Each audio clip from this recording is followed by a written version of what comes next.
Buenas tardes, estimadas y estimados oyentes. Ustedes se sorprenderán, tal vez, a causa de mi severa crítica a René Zabaleta Mercado y a los marxistas nacionalistas de América Latina. Pero yo creo que es saludable en términos filosóficos que ustedes escuchen una posición en Bolivia no usual acerca de este notable pensador. La filosofía ha avanzado siempre por medio del análisis y de la crítica, no de la celebración y de las alabanzas. Uno de los grandes méritos de Aristóteles es haber criticado muy clara y duramente a su maestro Platón por varios aspectos importantes. Por lo tanto, desde un comienzo, tenemos como una de las tradiciones filosóficas más valiosas, por lo menos dentro de la cultura occidental, la crítica a los que nos han precedido. Y una crítica valiosa es generalmente una crítica radical que va a la raíz, al fondo del problema y que no se dedica a alabar, a celebrar los aspectos positivos que de todas maneras son conocidos. Aquí en Bolivia, los factores positivos ligados a la obra de René Zabaleta Mercado son muy conocidos. No hay duda que se trata del intelectual más ilustre que ha dado este país. Pero aún así, estimado público, aunque sea el intelectual más ilustre que ha conocido la patria, no podemos dejar de criticarlo, porque así es como avanza el saber filosófico. Por ello es que este curso es un curso crítico, basado, estimado público, sobre todo en el análisis no celebratorio de las obras más importantes del pensamiento social y político de América Latina. Es importante, obviamente, que ustedes también escuchen cosas positivas sobre Zabaleta Mercado. Aquí en Bolivia existe una muy amplia literatura muy favorable a Zabaleta Mercado. Pero en cambio, posiciones críticas acerca de este autor son mucho más raras, es decir, escasas, y por ello también necesarias, sobre todo en un curso de filosofía. Lo importante, estimado público, en este curso es comprender que el pensamiento sociopolítico en América Latina ha estado mucho tiempo representado por figuras similares a Zabaleta Mercado. Vamos a ver, estimado público, posteriormente, cómo estas teorías, en el fondo muy similares, están condensadas en la llamada teoría de la dependencia, que fue muy fuerte en América Latina, justamente en la época en que Zabaleta era activo. Por ejemplo, en los años 60, cuando surgió la llamada teoría de la dependencia con Rodolfo Stavenhagen, Pablo González Casanova, Fernando Enrique Cardoso y otros pensadores. Y todos ellos, estimado público, tienen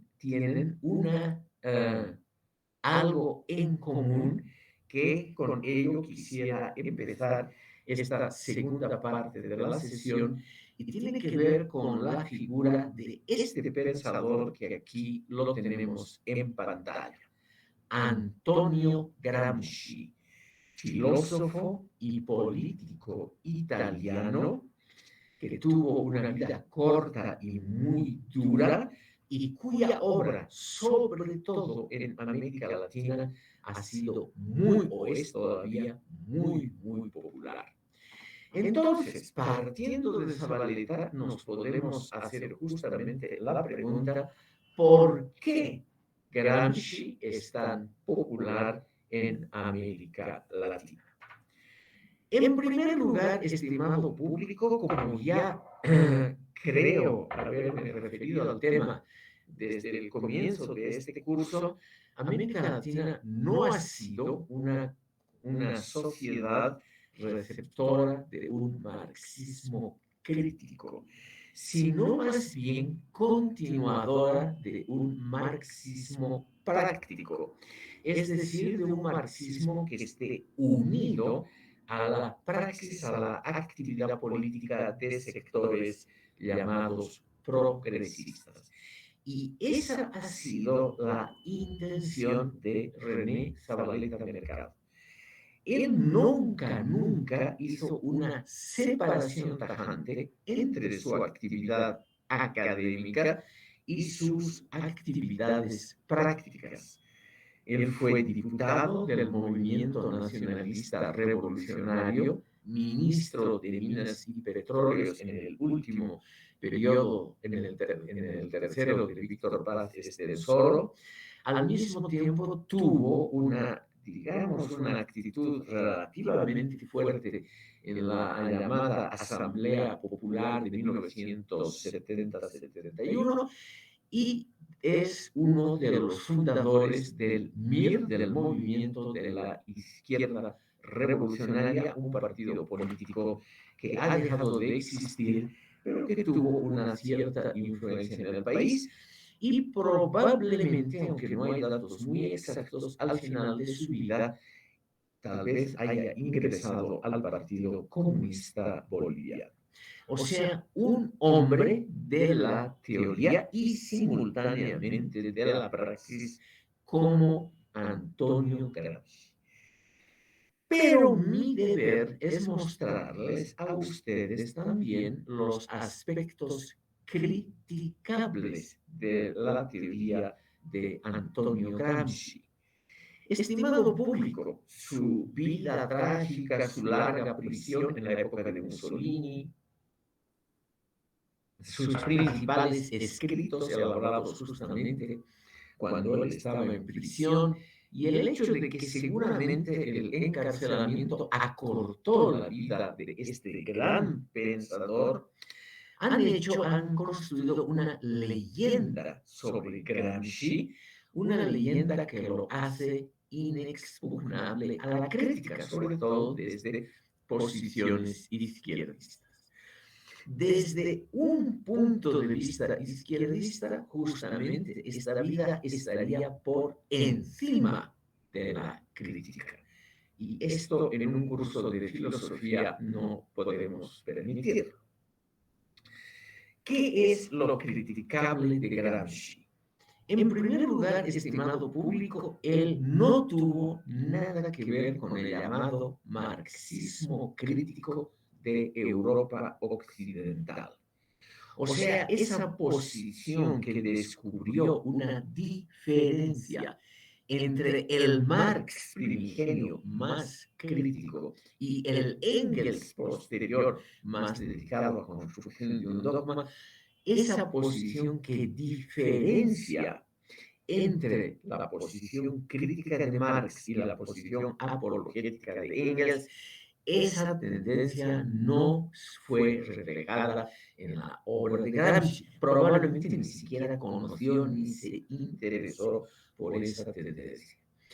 Él pertenecía, y aquí es muy similar al marxismo latinoamericano y a Zabaleta Mercado, él perteneció más bien a la línea leninista, que es mucho menos filosófica y más consagrada a asuntos de la política que podríamos llamar cotidiana de un país que funda un sistema socialista, el primero en la historia mundial, la Unión Soviética, pero que le falta un sistema de autocorrección, un sistema de autocrítica. En la vida de Vladimir Ilich Lenin, él dirigió la Unión Soviética entre 1917 y 1922, cuando sufrió su primer y severo ataque de apoplejía, y en enero de 1924, cuando murió, que ya en los últimos 2 años tenía muy poco que ver con la dirección efectiva del partido y de la nación soviética. Él confió sobre todo en un personaje que está aquí retratado. Si este personaje, Stalin, no hubiera cometido los excesos criticados por el propio partido personalmente, por Nikita Khrushchev, primer ministro y primer secretario del Partido Comunista de la Unión Soviética en 1956, hubiera pasado igual que Lenin como un gran pensador, porque además también escribió varios libros que en su momento, justamente cuando se formaba el joven Zabaleta Mercado, eran libros de una enorme difusión en todo el mundo, incluida Bolivia. Este señor, Stalin, tenía una tendencia, en primer lugar, practicista, o sea, la teoría sirve solamente si ayuda a modificar la praxis y a comprender la realidad. Y segundo lugar, una tendencia antidemocrática, antipluralista, a no dar cabida a ningún disidente, por más que la disidencia haya sido mínima. Esto es lo que distingue al stalinismo y lamentablemente él heredó esa tendencia, el Stalin heredó la tendencia de Lenin. Ha sido, estimado público, bajo el mandato de Vladimir Ilich Lenin, cuando en la Unión Soviética se prohibió la prensa libre, los partidos disidentes, toda actividad fuera del Partido Comunista. Es decir, cuando se fundaron, cuando se construyeron los cimientos para el edificio del stalinismo posterior. Quiero mencionarles solo un dato, pero importante, de la actividad antipluralista de Lenin. Inmediatamente cuando triunfó la revolución en noviembre de 1917, se llama la Revolución de Octubre, porque todavía en esa época se usaba el antiguo calendario juliano en Rusia, que tenía un atraso con respecto al calendario gregoriano, que luego fue adoptado por ese país. Una de las primeras medidas fue llamar a elecciones pluripartidistas para la Asamblea Constituyente. Y esas elecciones, estimado público, se llevaron a cabo en las semanas inmediatas después de la Revolución, en diciembre de 1917. Pero aquí pasó lo siguiente: han sido las únicas elecciones bajo el comunismo donde ha habido una cierta participación de la oposición.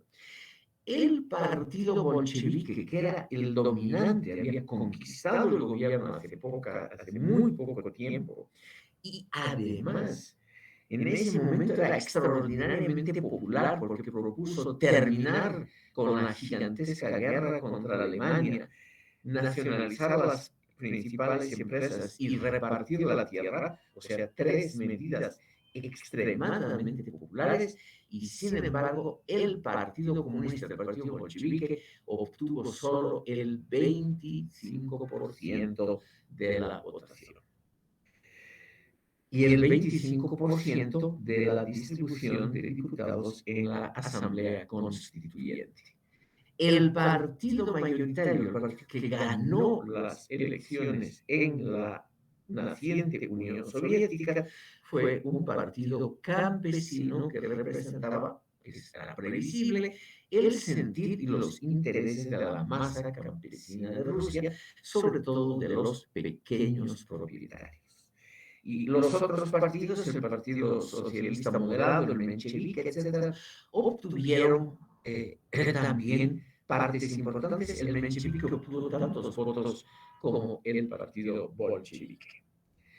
Al ver los resultados, estimado público, Lenin ordenó la suspensión de esa asamblea constituyente.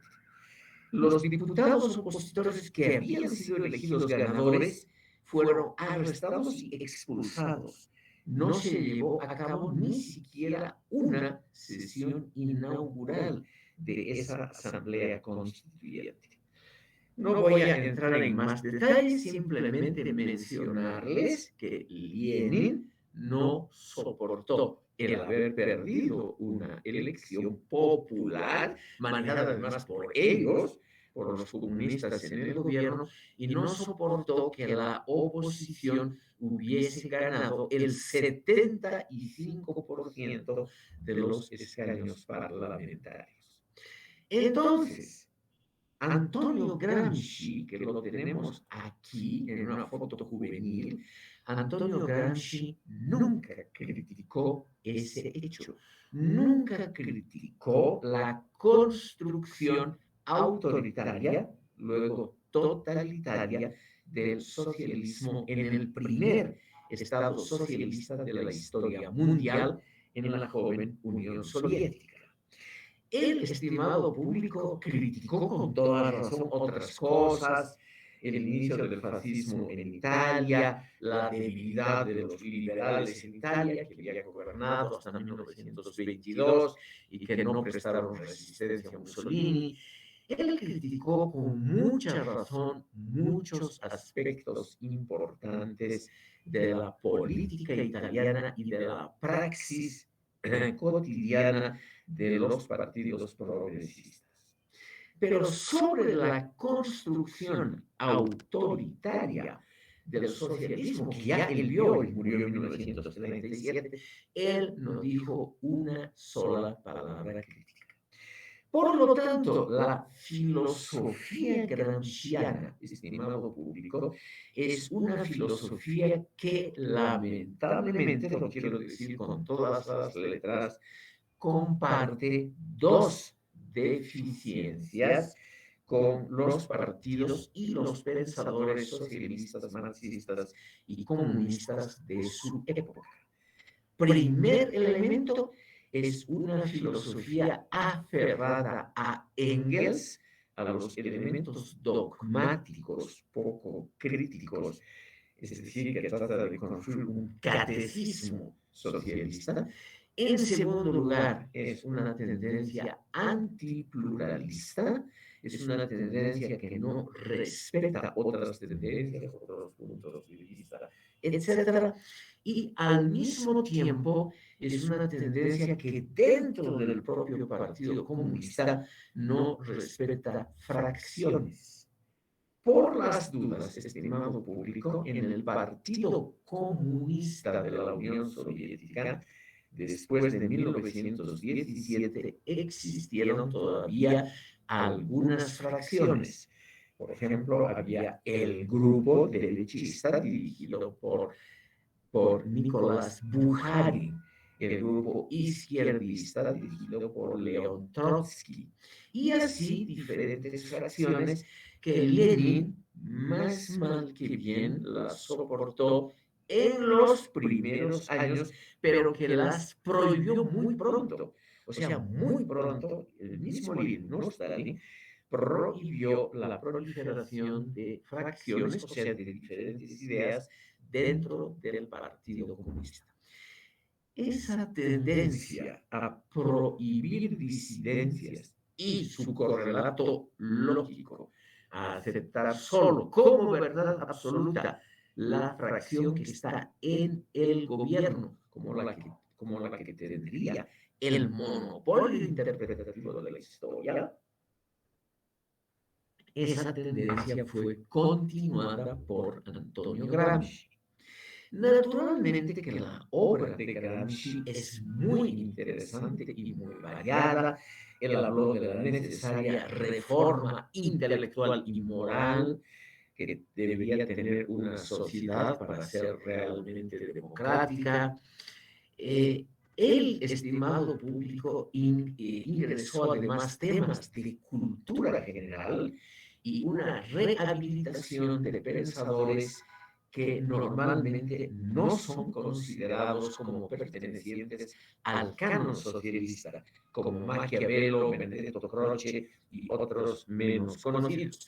Es decir, también una reconsideración muy valiosa de los aportes no socialistas de la cultura y de la filosofía italianas en ese enorme arco que va desde Maquiavelo hasta Benedetto Croce, un liberal. Entonces, no hay duda, estimado público, de los méritos de Antonio Gramsci, primer secretario del Partido Comunista Italiano. No hay duda que él era un espíritu mucho más abierto que todos aquellos que lo sucedieron.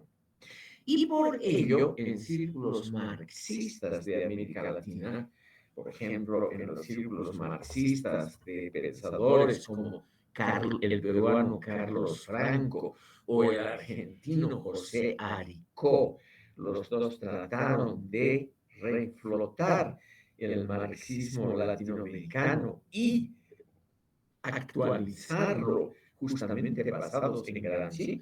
No hay duda de los méritos que Gramsci ha tenido. Pero no es un pensador muy diferente a Lenin.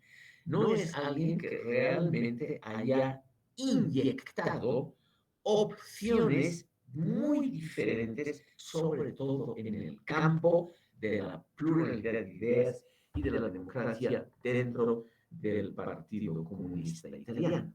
Entonces, es una actualización, una reforma la que está vinculada a la persona de Gramsci, muy parcial, y yo me atrevería para provocar a ustedes a decir que era algo superficial. Gramsci, y en esto reitero, es muy similar al resto del marxismo latinoamericano y a Zavaleta Mercado, no produjo, estimado público, elementos importantes en algunos aspectos que voy a mencionar ahora mismo. No ha habido en la obra de Gramsci y en la Zavaleta un reconocimiento de la legitimidad de los intereses inherentes a corrientes, partidos o grupos que no son los propios. O sea, los que estaban fuera del Partido Comunista para Gramsci o fuera de las ideas de Zavaleta, esa gente no merecía tener una voz propia, no tenían legitimidad, los intereses representados por ellos no podían jamás tener la legitimidad, la importancia de los intereses, por ejemplo, de la clase obrera. Luego, tanto Gramsci como Zavaleta nunca hicieron un cuestionamiento a la presunta validez intangible de los pronósticos de Marx en torno al desarrollo de la economía capitalista. Marx, como ustedes saben, propuso un marco interpretatorio de la historia universal en el cual está en primer lugar el carácter solo temporal del capitalismo, que tendría un fin muy rápido y el ascenso del socialismo justamente en los países más desarrollados como Gran Bretaña, Francia y Alemania. Todo esto, como ustedes saben, no sucedió en la realidad. Y si la realidad si lamentablemente la realidad no confirma los pronósticos teóricos, entonces hay que preguntarse si la base de esos pronósticos teóricos es realmente la única válida, la cierta, la que nos da certidumbres. Gramsci y Zabaleta Mercado nunca cuestionaron esos pronósticos de Marx sobre la historia. Luego, Gramsci y Zabaleta nunca iniciaron un debate a fondo en torno al dogma marxista por excelencia que sostenía y sostiene que la estatización, la nacionalización de los medios de producción y la eliminación de la sociedad clasista conducirían al reino de la libertad. Son palabras de Marx. El reino de la libertad es el reino del socialismo. Es decir, lo diré en palabras muy simples, esa creencia marxista, digo dogma porque es algo que se ha convertido en un artículo de fe, que dice la estatización de los medios de producción es la principal medida para establecer el reino de la libertad. ¿Cómo ocurrió en Cuba, en la Unión Soviética, en la China y en todos los países que establecieron un régimen socialista? Se terminó el régimen de la propiedad privada de los medios de producción. Esto, estimado público, nunca fue criticado ni por Gramsci ni por Zabaleta Mercado. Ellos creyeron que esa medida central propuesta por Marx era prácticamente la panacea, es decir, la medida central, la que cura, panacea es lo que cura, la medida que curaría las alienaciones modernas y que conducirían al reino de la libertad, al socialismo realmente existente.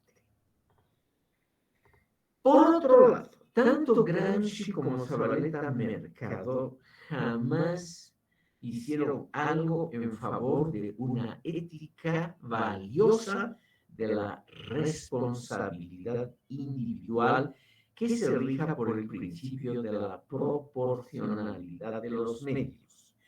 En ese campo de lo que podríamos llamar la ética política, tanto Zabaleta como Gramsci y muchos otros pensadores no han generado una teoría del comportamiento social adecuado que esté naturalmente, por lo menos, fructificada esta teoría por el principio de la proporcionalidad de los medios. Si se quiere construir un mundo mejor, no habría que utilizar los medios desacreditados de antes. O sea, no se puede construir el reino socialista de la libertad con la persecución, la muerte, el encarcelamiento, los campos de concentración, etcétera, para los opositores.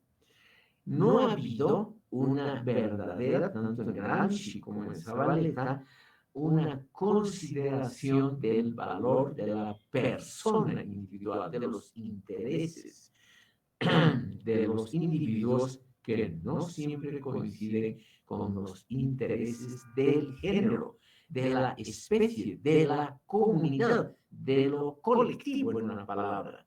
Ellos, Gramsci y Zabaleta, creyeron siempre que la colectividad es la que tiene razón y no el individuo aislado. El individuo aislado para ellos tenía una dignidad ontológica inferior a aquella de la colectividad. Por lo tanto, tampoco ellos defendieron nunca los derechos humanos, los derechos, por ejemplo, a la libre expresión, asociación, locomoción, etcétera, etcétera, que en los países del socialismo real fueron derechos conculcados, es decir, no puestos en la praxis. Finalmente, estimado público, en la obra de Gramsci y de Zabaleta Mercado no ha habido una crítica a las políticas culturales de los partidos comunistas en el gobierno. Esa lógica de una aplanadora cultural, como ha sido la Unión Soviética, la China hasta 1980, Cuba hasta hoy, Corea del Norte hasta hoy, esa aplanadora cultural que trata de subsumir, como dicen ellos, toda actividad cultural dentro de un plan, o por lo menos de una idea prefijada de qué es lo permisible, esa idea de que hay que permitir el florecimiento individual de ideas, filosofías, doctrinas, etcétera, eso nunca estuvo en la mentalidad ni de Gramsci ni de Zabaleta. Entonces, como conclusión, estimado público, lo que tenemos en el universo conceptual de estos pensadores es un marxismo realmente, hoy diríamos, deficiente de acuerdo a los parámetros del propio Marx, que era una persona mucho más abierta, mucho más, digamos, liberal en el sentido de permitir y sobre todo de reconocer aportes individuales que no sean los propios, o sea, por ejemplo, de disidentes.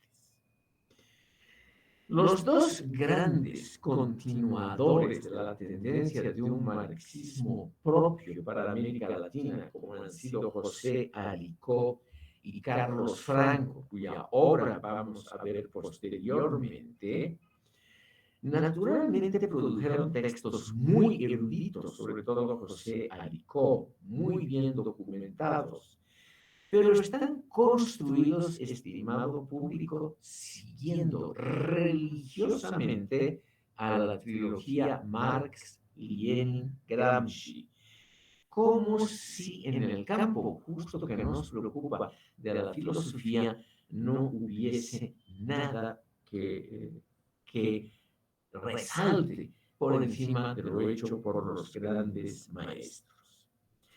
Entonces, estos pensadores, estimado público, lo que han hecho en el fondo es un refrito, una reelaboración, yo diría, simplificadora de las ideas centrales, sobre todo de Lenin y Gramsci, pero no han aportado algo muy, muy original.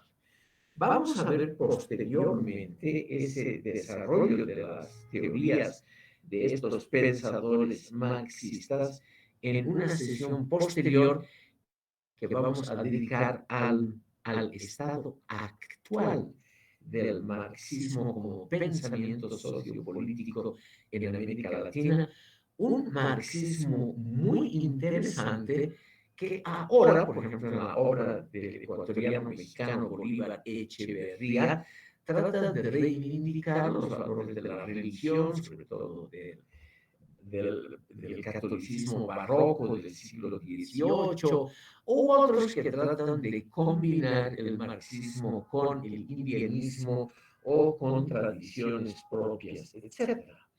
Todo eso lo vamos a ver, estimado público, porque es una parte importante del pensamiento sociopolítico latinoamericano.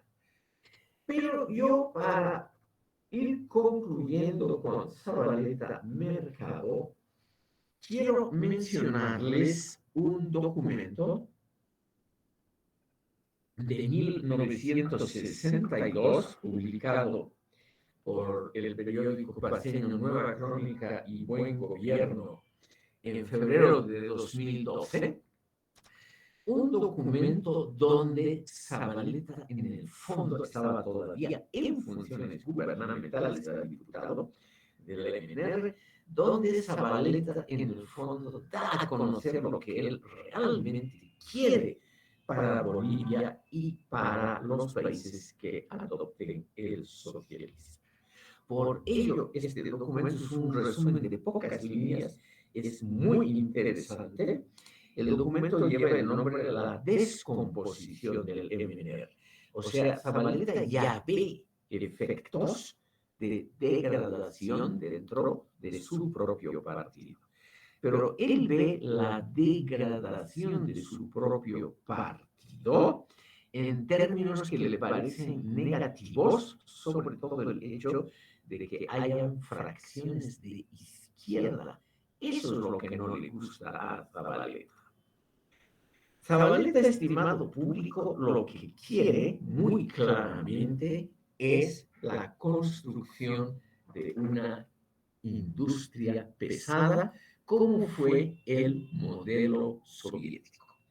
El modelo soviético stalinista, estimado público, significó una época de enormes carestías y sacrificios, porque en pocos años lo que se logró, Stalin logró transformar a la Santa Rusia de un país agrario en un país urbano e industrial, con costos humanos que ustedes tal vez han oído hablar extraordinariamente altos.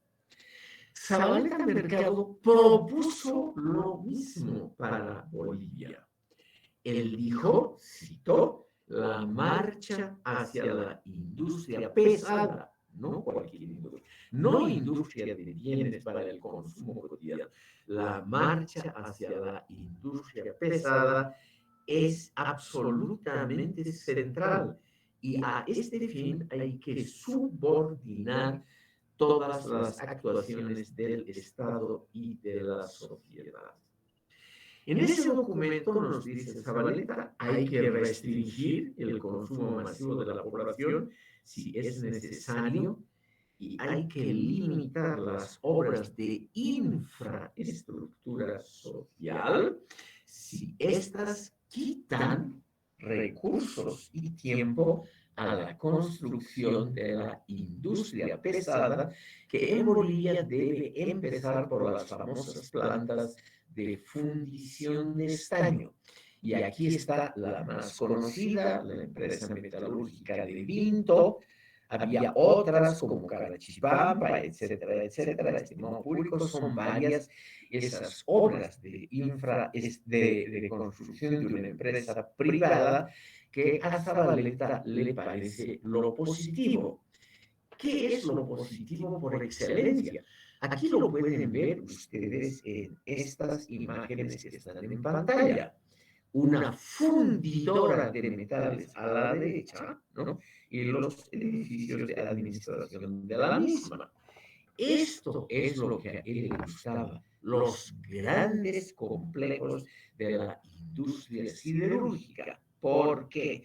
Porque en la época de Zabaleta, la industria del hierro y del acero, en la época stalinista, tenían preeminencia sobre toda otra actividad económica del Estado. Entonces, esto, estimado público, es lo que anhelaban Zabaleta y sus amigos y partidarios. O sea, estas chimeneas enormes, estas, como ven ustedes aquí en la pantalla, estas construcciones, estas fundidoras, que hoy en día en Bolivia juegan un rol muy secundario. Aquí ven ustedes estas plantas de la industria pesada. Esto realmente es lo que adoraban los marxistas de su época. Todo esto, estimado público, se realizó muy parcialmente en Bolivia, lo que ha quedado sobre todo aquí en la imagen de la empresa metalúrgica de Vinto, cerca de Oruro, pero la verdad es que Vinto y las fundiciones de zinc, plata y sobre todo estaño no han tenido ese factor de iniciar un gran desarrollo industrial en Bolivia. Se han quedado como proyectos interesantes que algunos siguen funcionando, pero que no han hecho lo que Zabaleta preveía, ser el impulso primario y esencial para la industrialización pesada del país. Quiero mostrarles otro detalle de este documento, porque estas grandes obras de la infraestructura de la industria pesada requieren, el mismo Zabaleta lo reconoce, cortes a los proyectos de infraestructura social. Y a esta infraestructura social, Zabaleta se refiere de modo muy negativo y hasta despectivo. Y por ello, estimado público, es necesario que ustedes conozcan lo que dijo Zabaleta sobre la infraestructura social.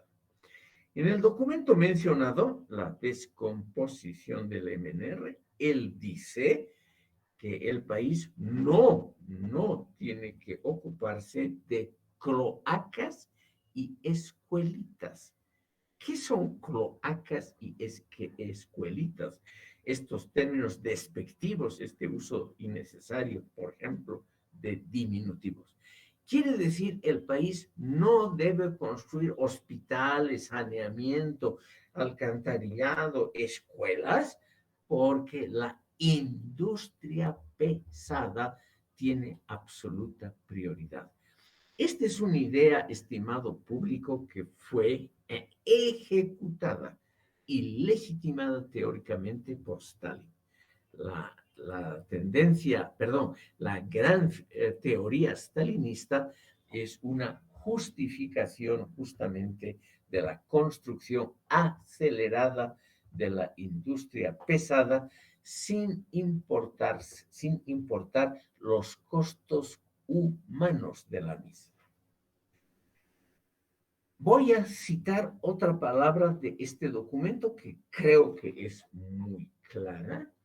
Zabaleta dice a la letra: las naciones que no propugnan una industria pesada como meta normativa de desarrollo deben ser calificadas como despreciables. Y nombra dos ejemplos. Dice, Paraguay es un paisillo agrícola y la Argentina sería una semicolonia gorda. Y lo dice esto en 1962, estimado público, pocas décadas después de que ese paisillo agrícola despreciable del Paraguay ganó la Guerra del Chaco y ya en 1962 tenía un ingreso promedio per cápita de la población superior al boliviano. Y se refiere a la Argentina, reitero, como la semicolonia gorda, cuando todavía en 1962 la Argentina era una sociedad relativamente moderna, con un alto nivel educativo y con una industria relativamente buena que incluía, por ejemplo, la fabricación de muchos productos útiles para la vida cotidiana, empezando por automóviles. Pero ahora viene lo más grave de las afirmaciones de Zabaleta Mercado. Zabaleta Mercado en ese documento nos dice: la construcción de la industria pesada tiene que ir conjuntamente con el disciplinamiento de la población. Y ese disciplinamiento significa que el Estado debe usar métodos coercitivos muy duros, para que los bolivianos aprendan disciplina laboral. Ese es matemáticamente el programa que Stalin, aquí lo tienen ustedes nuevamente en pantalla, que Stalin propuso y ejecutó en la Unión Soviética, con un cierto éxito, claro está, con millones de muertos, campos de concentración y otras lindezas que no vamos a mencionar aquí. Esta doctrina sabaletiana acerca de la necesidad absoluta de una industria pesada para evitar el destino de ser solo un país pastoril es otra expresión tomada de Zabaleta Mercado de su obra Estado Nacional o País Pastoril. Es una de las primeras publicaciones de Zabaleta. Estimado público, eso significaba obviamente someter a la población a una disciplina muy dura y a un ahorro en el consumo. Pero siguiendo el principio general, el fin justifica los medios, esas medidas coercitivas eran perdonables porque el futuro industrial de Bolivia iba a ser radiante. El fin justificaba los medios. Entonces, para evitar que Bolivia sea un país pastoril, la expresión es de Zabaleta porque él realmente despreciaba las actividades agrarias, las que estaban centradas en la producción de bienes de consumo inmediato para la población, y él quería, como se ve en pantalla aquí, altos hornos y cosas similares. Eso hubiera traído por consecuencia medidas draconianas de disciplinamiento. Y termino mencionando una palabra durísima de este escrito de Zabaleta. Él dice, no hay que descartar el terror, lo dije con todas las letras, no hay que descartar el terror que debe ser aplicado por el Estado si se quiere construir esa industria pesada y para ello disciplinar completamente a la población y exigirle posiblemente una renuncia al consumo. Es el programa estrictamente stalinista. Estimado público, esto parece una fórmula inofensiva en el primer momento. No es cierto, más bien parece algo progresista, hasta juvenil. Hay que construir una industria pesada como los países más adelantados y no hay que escatimar medios para producir chimeneas humeantes como la que ven ustedes en la pantalla. Aquí ven ustedes una típica chimenea humeante que los grandes partidarios de la industria pesada siempre creen que es lo más positivo. Pero el problema es que ahí habría que aplicar medidas de coerción social y política. Y eso, estimado público, es algo que a Zabaleta no le preocupaba éticamente.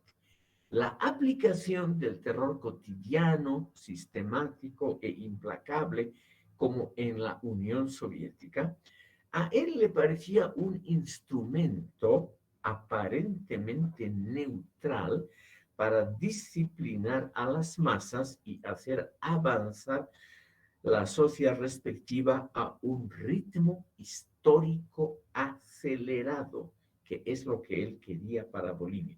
Un ritmo histórico acelerado dictado por los intelectuales en función de gobierno, que son los que saben lo que necesita un país. O sea, la teoría leninista del partido. Estimado público, entonces, ¿qué podemos sacar como conclusión?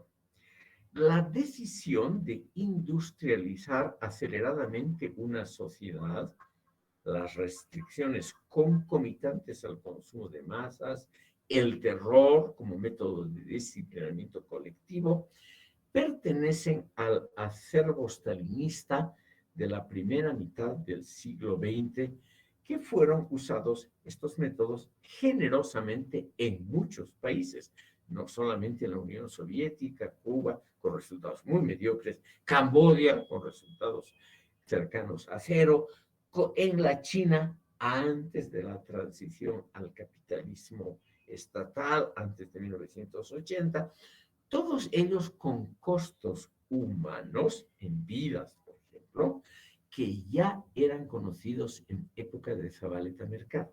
Estos costos humanos terribles de la construcción acelerada de la industria pesada y con un régimen concomitante de disciplinamiento social. Muchos intelectuales, muchísimos en todo el mundo, incluyendo en países industriales, aplaudieron este método de desarrollo que parecía generar una magnífica evolución técnico-económica y por ello se podía exculpar, es decir, disculpar sus rasgos totalitarios porque el fin justificaba los medios. Los pensadores progresistas en América Latina, como Zabaleta Mercado y los pertenecientes a los partidos socialistas y comunistas, adoptaron mansamente esta doctrina, esta rutina doctrinaria. Pero, estimado público, no podemos dejar de criticar esta teoría que puesta en praxis hubiera sido terrible. Es decir, nos hubiera pasado, comparado con países del tercer mundo, algo similar a lo que hubo en Camboya o lo que hay en Birmania o Corea del Norte. Por lo tanto, estimado público, no hay duda de que Zabaleta Mercado tenía poco interés realmente por la democracia, el libre desarrollo de la personalidad, los derechos humanos. Todo ello interesaba muy poco a Zabaleta Mercado. Hay también otros elementos criticables en la obra de Zabaleta Mercado. Me quiero referir, estimado público, a la crítica que ha hecho esa gran pensadora Silvia Rivera Cusicanqui, catedrática de esta universidad, a la obra de Zabaleta Mercado. Y ahí quisiera mencionar sobre todo un ensayo de ella, que me parece el mejor de toda la obra de Silvia Rivera, que ha sido publicado en una revista de la Universidad Mayor de San Andrés, en la revista Temas Sociales en 2003. El artículo tiene un título largo, El mito de la pertenencia de Bolivia al mundo occidental, Requiem para un nacionalismo. Este artículo fue publicado originalmente en un número monográfico de temas sociales, revista de la carrera de sociología, consagrado al tema Medio siglo de la Revolución Nacional de 1952. Y aquí, estimado público, quisiera citar un pasaje de Silvia Rivera referido a René Zabaleta Mercado sobre un tema concomitante que lo vamos a tratar ahora mismo. Dice a la letra Silvia Rivera: pero hay que reconocer también hasta qué punto el mito occidentalista de desarrollo ha sido compartido por la intelectualidad radical y de izquierda. Baste mencionar que el propio René Zabaleta, el crítico más agudo, junto con Sergio Almaraz y Fausto Reinaga, ha criticado las falacias y ambigüedades de la cultura revolucionaria. Y sobre todo,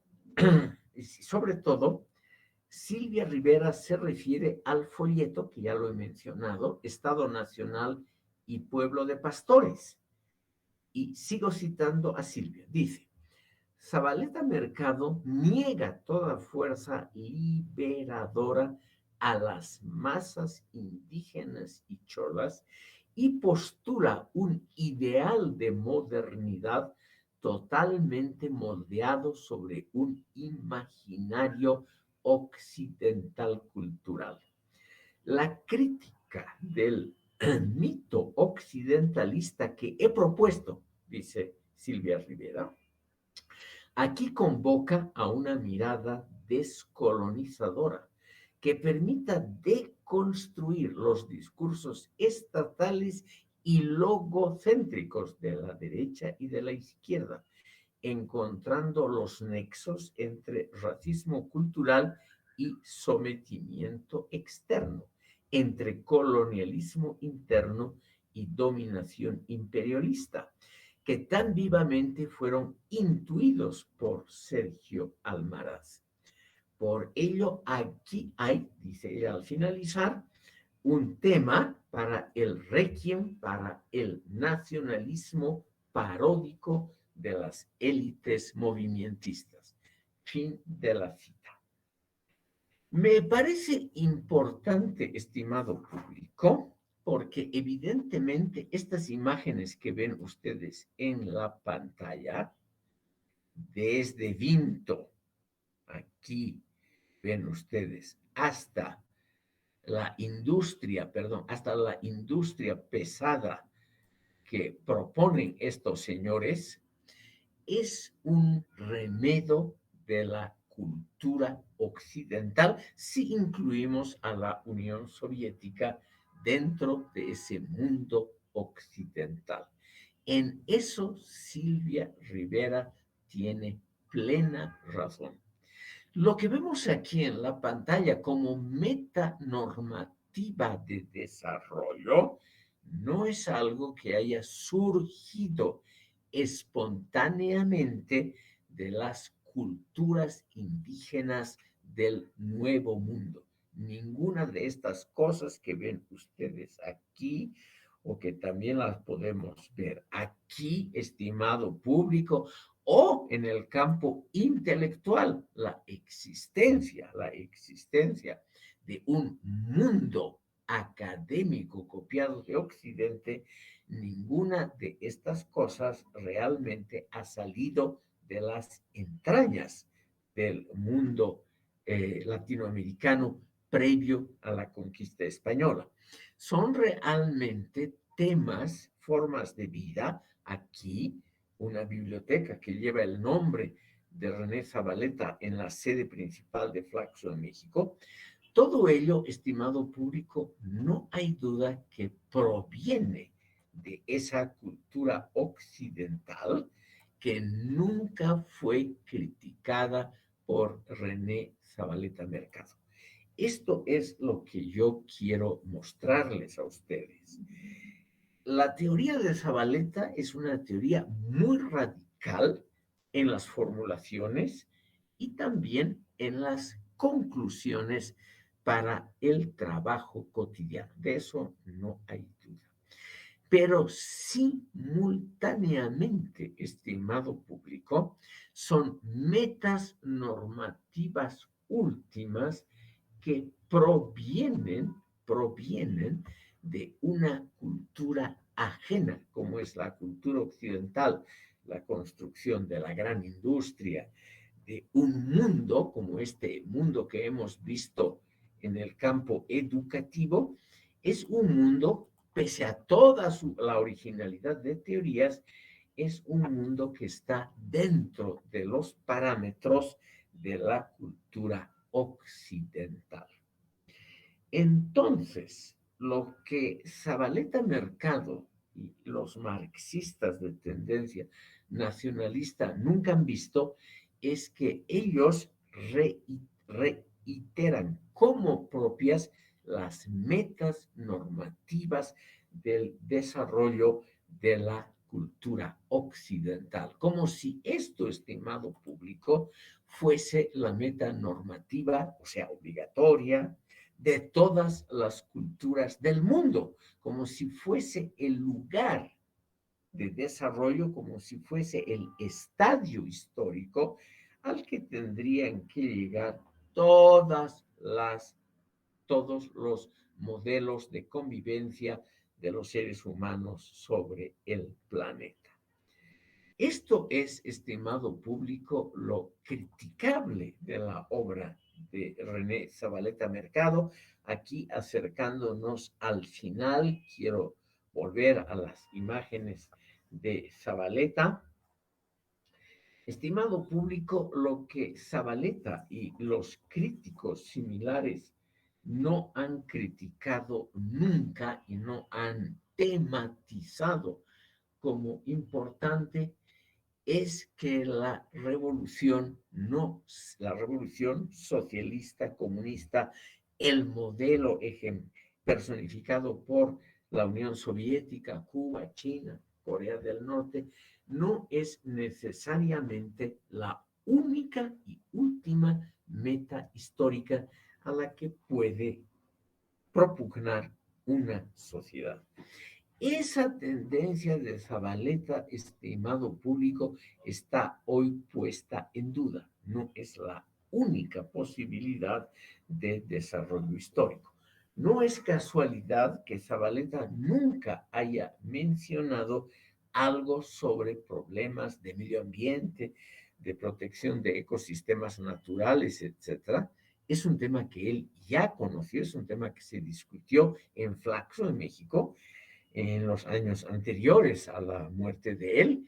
Yo visité Flaxo y a René Zabaleta Mercado a fines del año 1978, comienzos del 79, cuando él era director general de Flaxo. Y el tema de la protección al medio ambiente no le interesó por una razón muy simple, porque él creyó que eso es una distracción en la tarea principal, que es la construcción del socialismo y de una estructura económica que esté, estimado público, de acuerdo y a la altura de la construcción del socialismo. Aquí con esta imagen de Flaxo, México, de la sede que él fundó y que él dirigió y que la llevó a una fama muy buena, una fama internacional que todavía Flaxo tiene hasta hoy. Con esto me gustaría terminar la sesión de hoy. En la sesión de la próxima semana vamos a ver los elementos de similitud entre la teoría de la dependencia y los esfuerzos teóricos de Zabaleta Mercado. Con tiempo, antes de cerrar la sesión, pregunto si hay algún comentario, alguien a quien le han disgustado mis palabras, que como provocación pedagógica sería algo muy útil, que ustedes salgan molestos, incómodos de esa sesión, porque esa incomodidad es lo que hace pensar. Entonces yo encantado, aunque suene duro, de que ustedes salgan descontentos de esta sesión, estimado público, y pregunto si hay alguna objeción, consideración, complementación o similares. Veremos si alguien se anima. Parece que no hay nada, tal vez están ya cansados y deseosos de ir a almorzar. Entonces, estimado público, aquí terminaríamos la sesión de hoy. Me permito muy brevemente mencionarles el programa para la próxima sesión. Vamos a ver un tema más que por razones de tiempo no he podido desarrollarlo, que es la construcción de mitos sociales de gran importancia política, a los cuales también contribuyó Zabaleta Mercado.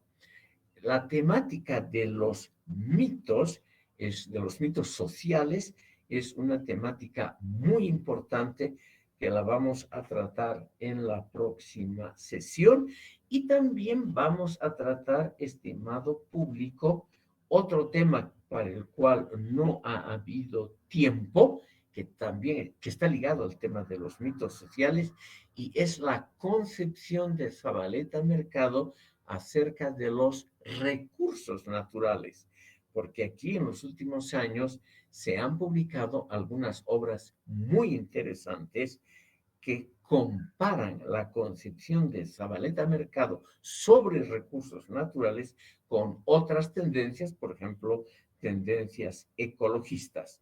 Y eso realmente es algo muy interesante y novedoso para la filosofía política latinoamericana y boliviana. Si no hay entonces ninguna participación, me despido y les deseo un buen fin de semana y que lo pasen bien y nos veríamos el próximo jueves.